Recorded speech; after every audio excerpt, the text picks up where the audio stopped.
número 17. Semana que vem a filha do Lucas, né? A Liz, à noite. Também vamos aqui apresentar mais uma criança. Enquanto isso, as nossas irmãs do berçário vão se preparando para ver como é que vai ficar isso. Capítulo 17 de Atos.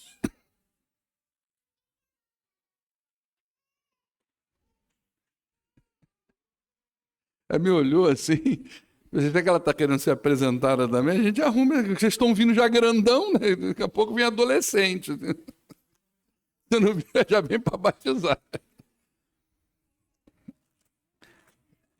A partir do verso de número 10...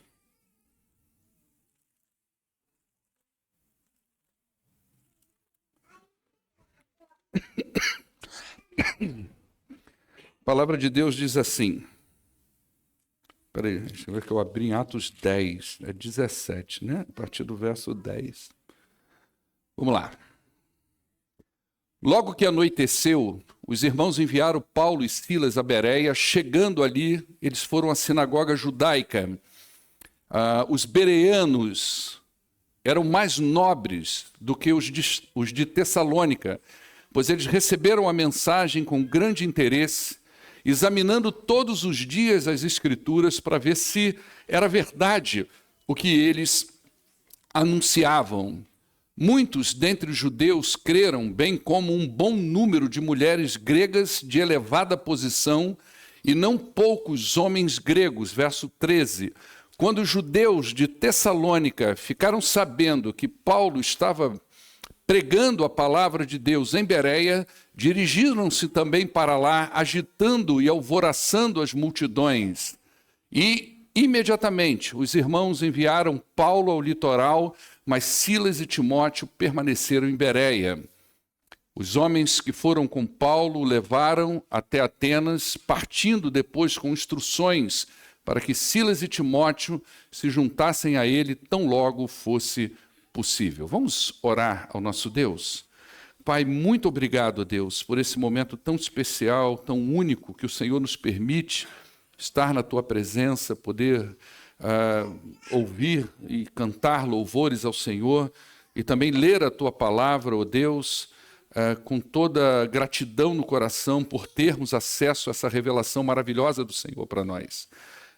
Lança luz, ó Deus, sobre esse texto, sobre a nossa mente e nosso coração, para que nós possamos aprender e também reter as verdades espirituais que nós vamos ter acesso aqui nesta manhã. Em nome do poderoso Jesus é que oramos. Amém. Queridos, nós estamos aí nessa jornada no livro de Atos. Na semana passada nós entramos na segunda cidade macedônica, que foi a cidade de Tessalônica, pelo menos essa de um trabalho mais específico, narrado aí por Lucas ao escrever o livro de Atos. E a cidade de Tessalônica, assim como a igreja de Tessalônica e o povo de Tessalônica, ele é familiar para nós, porque nós passamos aí várias noites de domingo fazendo exposição texto a texto do material da igreja de Tessalonicenses, né? Então, já é um povo bem familiarizado para nós. E aí é nesse momento aí que você vê, que a gente até acabou de ler agora, só fazendo um link com tudo que a gente já viu na carta aos Tessalonicenses, que Paulo começa a pensar naquela ideia de que ele tem que voltar para Tessalônica, só que ele não consegue fazer isso imediatamente. Paulo, Silas e Timóteo já vão se desconectar dele. Paulo vai daí ele vai para Atenas, depois ele vai para Corinto. Chegando em Corinto, ele dá uma parada, Timóteo volta para Tessalônica e depois ambos se reúnem e aí há a produção da primeira carta de Paulo aos Tessalonicenses, que nós já vimos aí exaustivamente. Tá bom? Então, na semana passada nós falamos da chegada dos nossos missionários em Tessalônica. A mensagem do Evangelho causou muito alvoroço na cidade, de forma que eles foram tirados de lá, foram colocados para fora. Como a gente já falou aqui várias vezes, o tempo de Paulo, Silas e Timóteo em Tessalônica não deve ter passado de um mês, não deve ter sido muito para além disso. Depois daí, no cair da noite, como o texto diz, para não causar também mais tumulto ainda, meio que escondido, eles saem daí e mais ou menos a 80 quilômetros de Tessalônica, eles chegam na cidade de Bereia. E essa cidade também, a gente não sabe exatamente o número de habitantes que tem nela, mas ela tinha judeus o suficiente para formar uma sinagoga, que era o mínimo de 10. Em Filipos não tinha, por isso que Paulo vai para a beira do rio, lá ele encontra umas mulheres orando, e ali ele começa o trabalho. Em Tessalônica já havia mais de 10 judeus, é uma cidade de mais ou menos 500 mil, 400 mil habitantes, você já tem uma população judaica maior, você já tem um estabelecimento numa sinagoga, então ele vai lá. Bereia, a mesma coisa, então já tem gente suficiente para formar. E ele chega então nesse lugar para ali começar o trabalho dele. As sinagogas, como eu já falei aqui em outras ocasiões, elas eram centros de leitura das Escrituras, estudos e reuniões sociais e políticas dos judeus. Então, as sinagogas, elas foram muito úteis na evangelização dos judeus. Paulo, quando chegava numa cidade, sempre que ele chegava, o primeiro lugar que ele ia era procurar um lugar onde tinha essa concentração de judeus, para que ele pudesse percorrer aquele sistema básico dele. Primeiro aos judeus, depois aos gentios. Então, quando ele chegava numa cidade, havia uma sinagoga, era lá que ele ia primeiro. Duas razões para isso. Primeiro, porque lá ele vai encontrar uma concentração maior de judeus. Então, ele pode falar para mais gente. Segundo, porque na sinagoga ele vai ter oportunidade de ler as Escrituras e de fazer um paralelo entre aquilo que os profetas dizem no Antigo Testamento, que era a Escritura que eles liam, com a obra de Cristo. Então ele conseguia colocar as duas coisas paralelamente para assim dizer para eles, olha, está vendo Jesus Cristo que foi crucificado? Esse é o Messias prometido nas Escrituras. Foi isso que Paulo fez lá em Tessalônica, você vê aí nos versos 2 e 3. Mas os judeus de Tessalônica, eles não receberam bem as exposições de Paulo. O coração estava fechado, a mente estava cauterizada pelo preconceito espiritual. Então, quando Paulo chegou lá na sinagoga e falou e disse, olha, Jesus Cristo, filho de José e Maria, morreu, ressuscitou e ele é o Messias, isso causou uma baita de uma bagunça na sinagoga, ao ponto de tentarem até apedrejar eles, criaram um alvoroço, colocaram ele para fora. Então, o coração das pessoas estavam fechados, a mente estava cauterizada, havia muito preconceito. Se você já falou de Cristo alguma vez, se você já teve a experiência de dividir o evangelho com as pessoas, você vai ver que pessoas que fazem isso, às vezes se esbarra com gente com a mente tão fechada para o evangelho, que a própria presença do crente já é visto como uma ameaça. E a pessoa imediatamente responde assim para você, eu já pertenço a uma outra religião, não quero ouvir.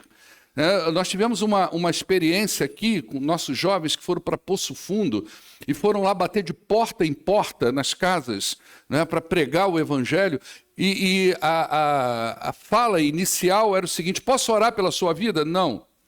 Eu já sou de outra religião. É isso que aconteceu em Tessalônica. A mente estava fechada, o preconceito estava muito, muito forte na vida ali daqueles judeus. No passado, para você ter uma ideia, muitas igrejas elas foram tidas como grupos que estavam perturbando a paz religiosa de algumas cidades. Se eu não estou enganado, a primeira igreja batista de Niterói, quando ela escreveu, ela fez 100 anos, ela escreveu um livro sobre a sua história centenária. Eu não li esse livro, mas nessa época eu fazia o seminário lá em Niterói, no seminário batista lá. E eu me lembro que a história que corria lá é que aquela igreja, no passado, quando ela começou a se estabelecer naquela cidade, os católicos da região invadiram a igreja, pegaram os bancos, jogaram numa praça, queimaram tudo. E Bíblia e tudo que tinham a respeito daquele povo que hoje é uma igreja referência não só no Brasil, mas até fora do Brasil. A primeira igreja batista de Niterói é uma igreja com uma história de bênção sobre aquela cidade incrível. Então você vê como que as pessoas, às vezes, a mente é muito cauterizada pelo preconceito espiritual. E foi o que Paulo, Silas e Timóteo enfrentaram ali em Tessalônicas. Lucas fala de uma diferença entre os judeus de Tessalônica e os judeus de Bereia. ele vai dizer que os bereanos, eles eram mais nobres do que os de Tessalônica. O que isso quer dizer? A ideia aqui é que os judeus bereanos, eles tinham a mente mais aberta, eles eram menos preconceituosos do que os judeus lá de Tessalônica.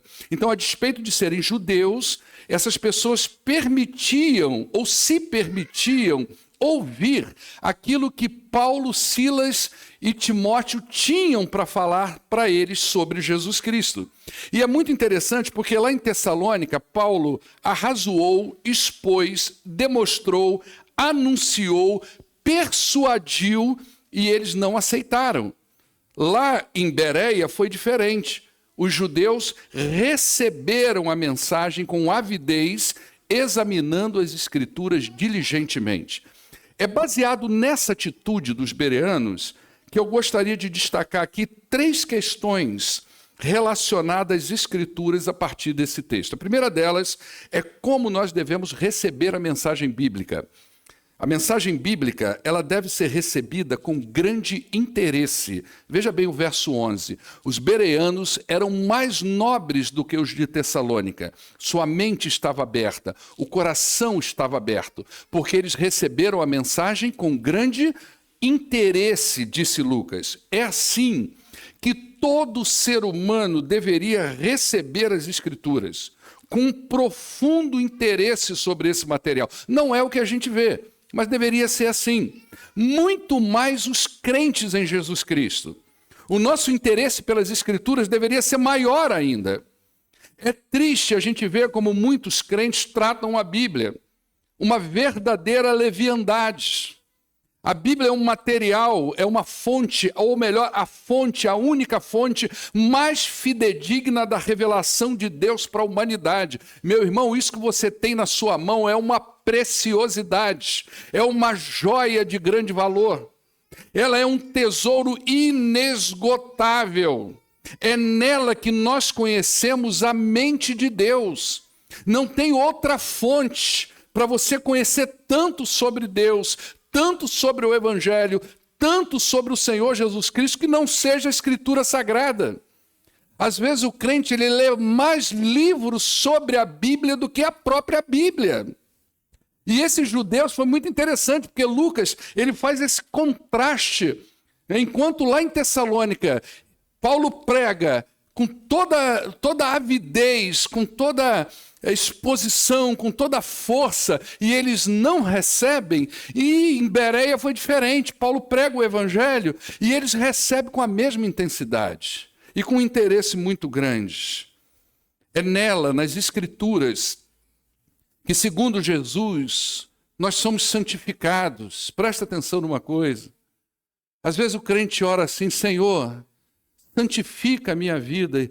E a esperança que ele tem é que um dia ele vai dormir e no dia seguinte ele vai acordar e se sentir mais santo, mais crente. Isso não vai acontecer. Nós somos santificados na palavra de Deus. Jesus disse isso em João capítulo 17, verso 17. Pai, santifica-os na verdade. A tua palavra é a verdade. É nela que nós somos santificados.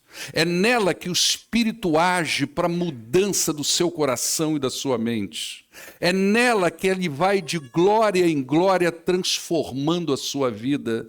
É na palavra de Deus que o Espírito vai transmitindo para você o DNA do Senhor Jesus e vai tornando você parecido com Cristo, pois esse é o bem maior. Quando Paulo escreve lá em Romanos, aquele texto conhecidíssimo, né? Todas as coisas concorrem para o bem daqueles que amam a Deus. Quando você lê o contexto, você vai ver que o bem em que Paulo está falando ali é o caráter de Cristo sendo moldado em você. E é na palavra que ele vai fazer isso. E os crentes às vezes tratam isso com tanta superficialidade. Eles se satisfazem em ouvir mensagens aqui e acolá, eles se satisfazem em ler livros sobre a Bíblia, mas pouco pega a palavra de Deus e abre de uma forma escrutínea, de uma forma interessada, e pensa, eu vou estudar esse negócio. Lembra aquelas 5 relações do crente com a Bíblia? Você já deve estar igual eu, careca de saber sobre isso. Primeira relação, qual que é? É ouvir, né? Ouvir. Você está aqui hoje, você veio aqui hoje, eu abri-lhe um texto. Você está ouvindo a palavra de Deus. Segunda relação do crente, da pessoa, do ser humano com a Bíblia, qual que é? O que você está fazendo quando você olha para cá? Você está lendo. Aí você vai para casa, parou nisso. Terceira relação do crente com a Bíblia. Primeiro ele ouve, depois ele lê, depois ele faz o que com aquilo? O que ele deve fazer com aquilo?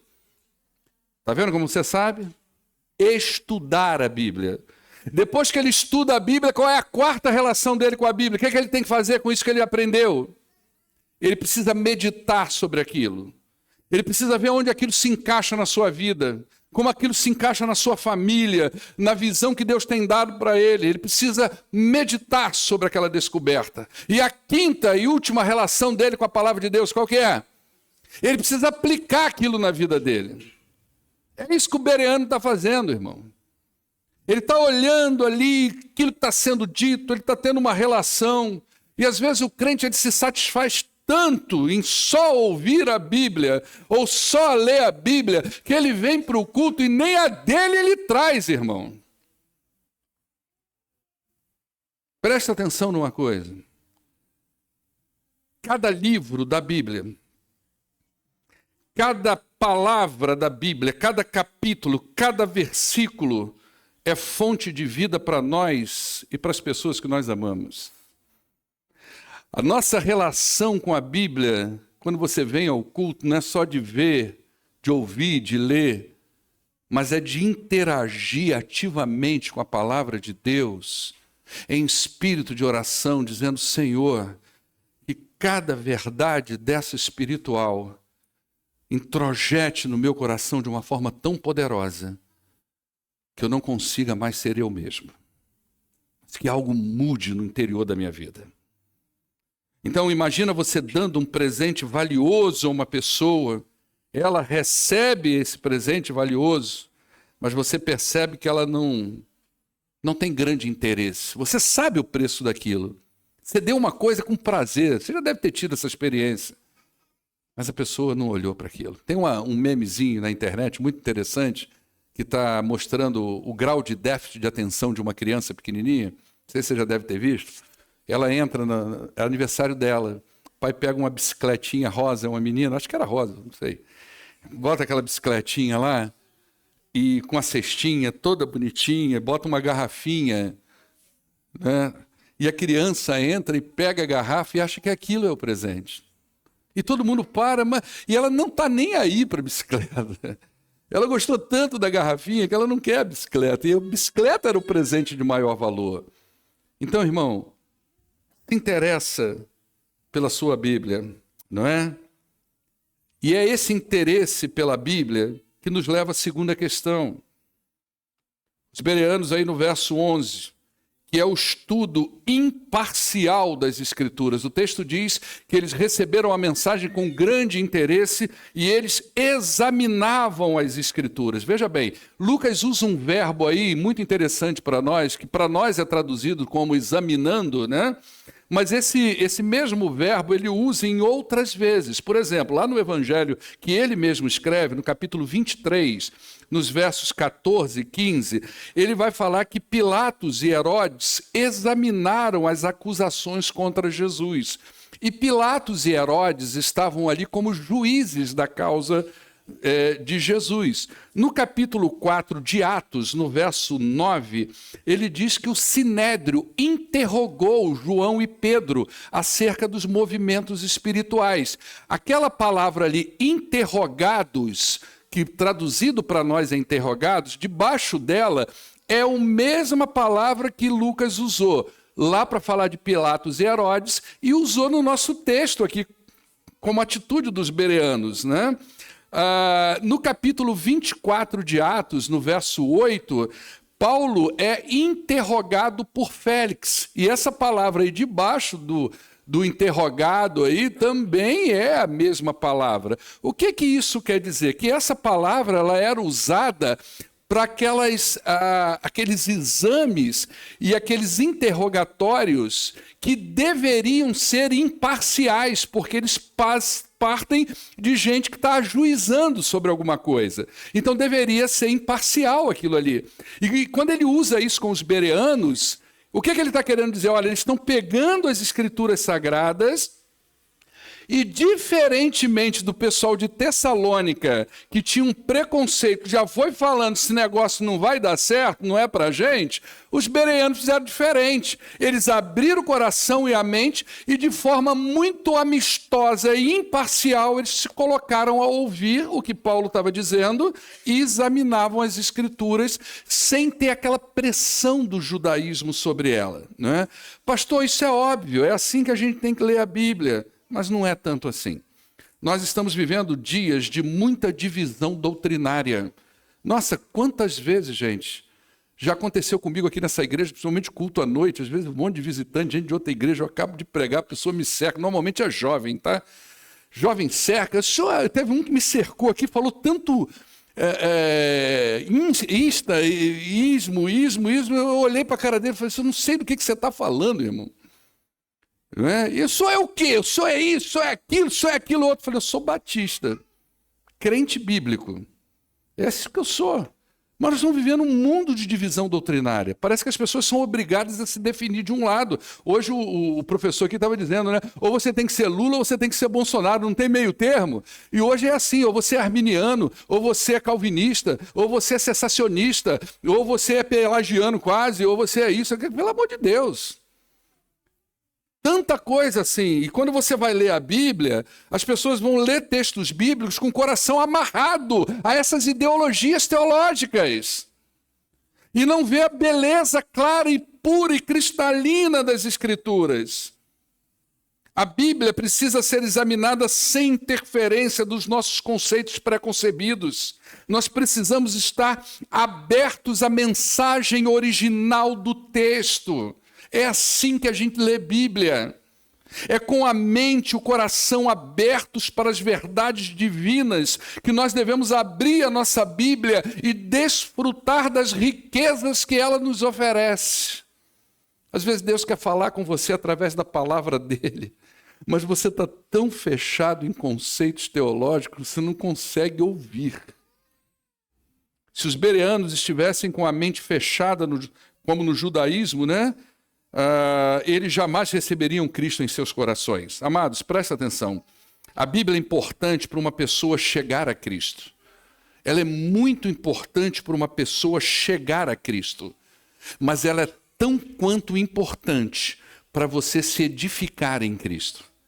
Ah, pastor, já recebi o Evangelho no coração. Você recebeu. A palavra de Deus entrou no seu coração, maravilha. Mas para você ser edificado em Cristo, você vai precisar da Bíblia. E vai precisar mais ainda, porque agora você precisa estudar essa palavra. Você precisa aprender sobre o que é pecado e o que não é. Você precisa aprender sobre a mente de Cristo, o que ele espera, qual é o seu dom, qual é a missão que Cristo está dando para você. Você precisa aprender os conceitos teológicos da palavra, as verdades básicas. Você precisa aprender a ler a Bíblia para outra pessoa. É diferente de você ler a Bíblia para você. É muito diferente, né? Dificilmente Cristo será formado em você se você se limitar a ouvir mensagens aqui e acolá, sem nenhum grande interesse ou exame no texto sagrado. Você tem que entender isso. Não é porque você chegou aqui e ouviu uma palavra, seja lá de quem está pregando, e você pensou assim, poxa, essa palavra aqui foi muito clara para mim, né? Deus falou no meu coração, que isso exclui a necessidade de você chegar em casa, às vezes pegar aquele mesmo texto, abrir aquele mesmo texto, e ali você aprender um pouco mais, se aprofundar um pouco mais. Portanto, valorize a sua Bíblia e faça o uso correto dela. Ela deve ser recebida com grande interesse e examinada com grande profundidade. Isso me leva ao terceiro e último ponto que eu quero trabalhar sobre as Escrituras baseado nesse texto. ela é fonte de discipulado. Olha o verso 11, a gente ficou muito no verso 11 hoje, né? Os bereanos eram mais nobres do que os de Tessalônica, porque eles receberam com grande interesse e examinaram sem parcialidade, tá? E o que eles faziam todos os dias? Todos os dias as Escrituras, elas eram abertas, elas eram anunciadas, para ver se aquilo ali era verdade. Como é que é o nome disso, irmão? Quando você abre a Bíblia toda semana com uma pessoa, para trabalhar com ela, para estudar com ela a Bíblia, como é que é o nome disso? Discipulado, irmão. A Bíblia é a nossa fonte de discipulado. Não é? Isso é outra questão muito importante. Observe que o texto diz que eles examinavam as Escrituras todos os dias. Então, aqui, por certo, alguns desses judeus bereanos, eles se interessaram tanto pela mensagem do Evangelho, que o que eles fizeram com Paulo? Paulo, dá para a gente reunir todo dia? Olha, a sinagoga aqui abre uma vez por semana, é onde todo mundo reúne no sábado, mas nós queremos todo dia. Tem jeito da gente todo dia encontrar com você, para a gente aprender um pouco mais sobre a palavra de Deus? Isso é discipulado bíblico, irmão. A Bíblia é fonte do discipulado, e é com ela que nós levamos esperança ao coração das pessoas e edificação de vidas. Não é? Então, é interessante aí que o verso 12 fala do resultado desse discipulado. E creram muito dentre os judeus, bem como dentre os gregos, e um bom número de mulheres de elevada posição e não poucos homens. Ou seja, o resultado aí foi grande que houve aí nessa cidade. A despeito da gente não ter na Bíblia, né, menções à igreja de Bereia, né, uma carta a essa igreja. Mas nós temos frutos que nós vamos ver, eu vou mostrar para você fruto dessa igreja, tá? Então, o discipulado ele traz resultado para o reino, né? Mas os crentes precisam abrir as suas Bíblias e dividir a mensagem do Evangelho com as pessoas que necessitam de Jesus. E aí, gente, eu quero puxar a sardinha um pouquinho aqui para os nossos PGMs. É o momento que a gente abre a Bíblia, quinta-feira. Os grupos estão maravilhosos, eles estão se multiplicando. Essa semana agora nós vamos iniciar o treinamento de, acho que 8 novos líderes, né, Marina? Cadê a Marina? Tá ali. São 8 novos líderes em potencial para grupos de discipulado. Ontem nós tivemos o nosso primeiro encontrão dos PGMs. E olha que faltou muita gente naquele encontrão, não é? E tinha tanta comida lá que o Christian e o Tiago, no final, alimentou a guarda toda do exército lá. Foi ou não foi, meu querido? Pelo menos os que estavam lá, não é verdade? E nós desfrutamos de uma tarde muito gostosa de comunhão, mas foi mal barato, porque teve uma hora que os soldados, tudo com sacola. E o pessoal para mim, lá pastor. Nós tivemos ali uma celebração maravilhosa, brincadeiras. O Dorilém fez umas brincadeiras com o casal, né? Teve casal aí que ganhou premiações, né? E alguns nós nós temos coisas para sortear ainda, né, Marina, que foram dadas para a gente, mas é que o tempo ficou um pouquinho corrido, né? Deu um probleminha no som lá, a gente acabou começando um pouquinho tarde. Mas o PGM é um lugar para isso, é uma oportunidade de aprendizado da palavra de Deus. Lá você aprende para ensinar. Então, se você ainda não participa de nenhum PGM, vem na quinta-feira. Tem para adulto, tem para terceira idade, tem para criança, tem para jovens, tem para adolescentes. Você não pode ficar de fora. Então, a missão em Tessalônica e Bereia, a despeito da oposição, ela foi muito bem sucedida. Olha só o fruto dessas duas igrejas. Está lá em Atos, capítulo 20, versos de 1 a 4. Aí você vê fruto desse trabalho, tanto em Tessalônica quanto em Bereia. Quando o tumulto cessou, Paulo mandou chamar os discípulos e depois de encorajá-los, despediu-se e partiu rumo à Macedônia. Ele está fazendo um caminho de volta, tá? Isso aí já é lá em Éfeso, tá certo? Ele viajou por aquela região, encorajando os irmãos com muitas palavras. E por fim ele chega à Grécia, onde ele ficou 3 meses. Quando estava prestes a embarcar rumo à Síria, os judeus fizeram uma conspiração com ele. Por isso, ele resolveu voltar pela Macedônia. Agora, olha aí quem estava com ele, ó. Sendo acompanhado por quem? Olha o nome bonito para você pôr no seu filho, em vez de Benício. Olha aí, ó. Sópatro, filho de Pirro. Da onde que é esse sujeito? De Bereia. Aristarco e Secundo, da onde que é esses dois caras? De Tessalônica. Gaio, de Derbe, olha, lembra da cidadezinha de Derbe também, que Paulo passou lá rapidinho, né? Timóteo, além de Tíquico, esse é gêmeo, hein? Tíquico e Trófimo, da província da... Só nome bíblico. Quem gosta de nome bíblico, tá aí os nomes bíblicos, tá bom? Mas olha os frutos da igreja, gente. Olha os frutos de um trabalho de discipulado, de um trabalho de evangelização. Olha os frutos de um povo que abriu a Bíblia, se interessou pela palavra de Deus, não é? A coisa fluiu para frente, para a glória de Deus. Vamos concluir isso, gente? O que é que fica para nós desse texto? Um dos maiores dificultadores em relação ao Evangelho é o preconceito. Muita gente se recusa a dar ouvido à palavra da verdade porque tem conceitos pré-estabelecidos em relação ao Evangelho. Então você vai falar com a pessoa, o coração está fechado. É um desafio que a gente tem. Nós precisamos orar e não desistir de semear a palavra. Nós devemos receber a palavra de Deus com grande interesse, reconhecendo o valor dela para nós e para a nossa família. Irmãos, é na palavra, presta atenção nisso, você que é pai, mãe, é na palavra que nós ensinamos os nossos filhos a amar o Senhor. Eles terão experiências que muitas vezes, se você não ajudá-los, eles vão se distanciar do Senhor.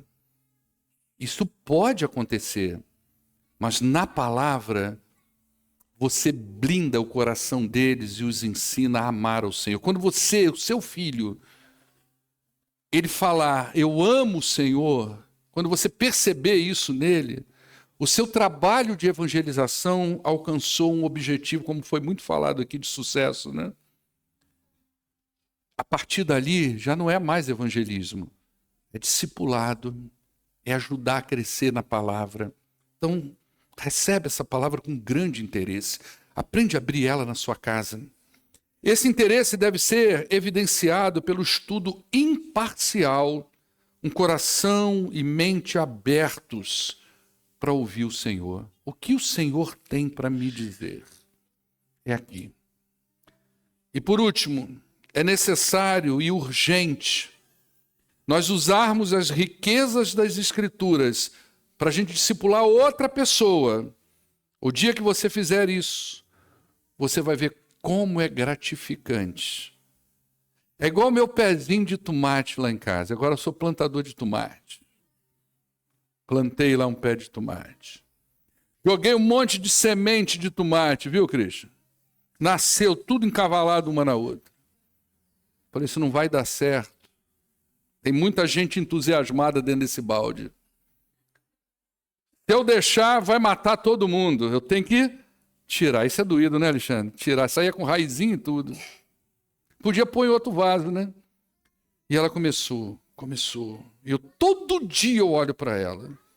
Jogo um adubo, jogo água. Esse dia eu vi uma praga. Falei, vou ter que sacrificar. Fui lá e cortei umas folhas. Todo dia a gente quer ver aquilo ali brotar. Como é? O dia que der um tomate, gente, nós vamos comer aquele tomate com prazer. Eu não sei nem se eu vou ter coragem de comer o tomate. Brota, planta semente do Evangelho no coração de uma pessoa e vai adubando com a palavra, que quando ela transformar, você vai ter mais alegria com essa pessoa do que eu vou ter com meu pé de tomate. Amém? Vamos ficar de pé, vamos orar ao nosso Deus. Pai, muito obrigado, Deus, por esta manhã aqui, tão preciosa. Aplica, Pai, essa palavra no coração dos teus filhos. Desperta o interesse profundo, genuíno, pela tua palavra. Pai, nos traz logo mais à noite para juntos adorarmos o teu nome. Que o amor de Deus Pai, a maravilhosa graça do Senhor Jesus Cristo, a graça que nos dá vida, e as infinitas consolações do Santo Espírito do Senhor esteja sobre todo o teu povo nesta manhã, em nome de Jesus. Amém. Despede da pessoa que está do teu lado.